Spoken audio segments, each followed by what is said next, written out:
नमस्कार मित्रमंडळी, कसे आहात? मी तुमचा मित्र कृष्णा बिरादार परत एकदा गावाकडे जायची संधी प्राप्त झालेली आहे. दरवर्षीप्रमाणे गोकुळाष्टमीचा सण साजरा करण्यात येणार आहे. तर सर्वप्रथम आपण आलोय गोकुळाष्टमीची शॉपिंग करायला. नेहमी आता शॉपिंग म्हटल्यावर सर्वप्रथम आपण तांदूळ घ्यायला आलोय. व्हरायटीज ऑफ तांदूळ भेटल्यानंतर एक सिलेक्ट केलेला आहे. आता देवाचा प्रसाद म्हटल्यावर नक्कीच चांगला होणार बरं का. त्यानंतर आम्ही आलोय वाटी आणि पत्रवाळी घ्यायला. नंतर ना आपल्याला काय काम होतं म्हणून सर्व गावे घेऊन गेलो. घरी आल्यानंतर पाहिलं इथं काहीतरी वेगळं विषय चालू होतं बरं. ते सर्वजण नाईट आउट करत होते बरं का रील्स बनवण्यासाठी. पण आपण तर मस्तपैकी झोप घेणार आहे बरं का, कारण ते आपली फर्स्ट प्रायोरिटी आहे. त्यांना माहित नाही बरं का त्यांचा भाऊ किती मोठा स्टार आहे. आता करून टाका लवकर सबस्क्राईब, लाईक आणि काय असतं कमेंट, फॉलो. अरे ह्या कोणती मशीन आहे? काहीतरी वेळच काम चालू आहे पप्पांचं, काहीतरी कटिंग फिटिंग झाडाची चालू आहे बरं का, कारण झाड बेडे एकदम शो दिसायला पाहिजे ना. आणि एक तर वर जोरात पाऊस पडत होता बरं का. नंतर ना आपल्याला पावसामध्येच भाजीपाला न्यायचं होतं बरं का. मार्केट आल्यानंतर वेगळे प्रकारचे भाजीपाला घेतले बरं का, जसं की टमाटे, आलू, मिरच्या.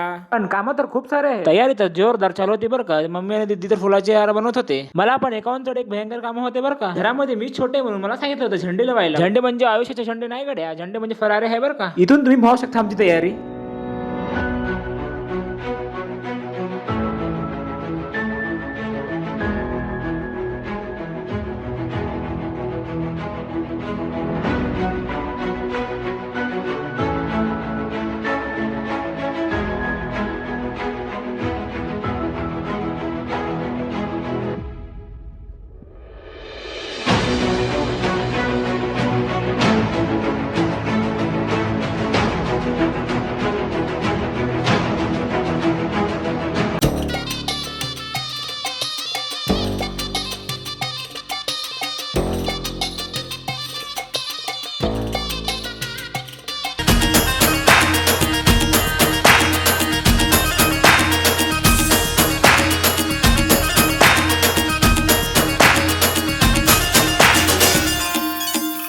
तर मित्रांनो, सर्व फरारी मंदिरमध्ये आणून लावल्यावर आपलं काम झालं वाटलं, पण तसं कधीच नाही होणार बरं का. नंतर ना आठवलं आपलं काम कधी संपणारच नाहीये. आपल्याला पण खूप कामं होते, खुर्च्या आणायचे होते आणि नंतर ना स्वयंपाक पण रात्री सुरू झालं बरं का.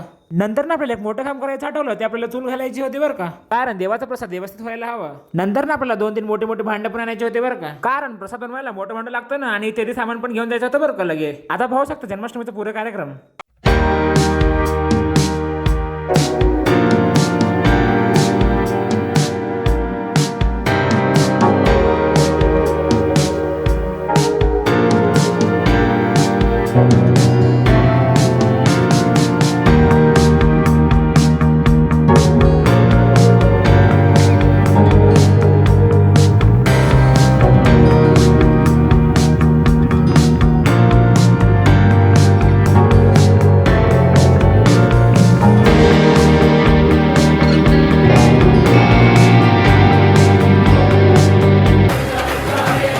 तर मित्रांनो, व्हिडिओ आवडला तर नक्की लाईक करा, शेअर करा आणि चॅनलला सबस्क्राईब करा. कृष्ण जन्माष्टमी सर्वांना हार्दिक हार्दिक अभिनंदन. धन्यवाद.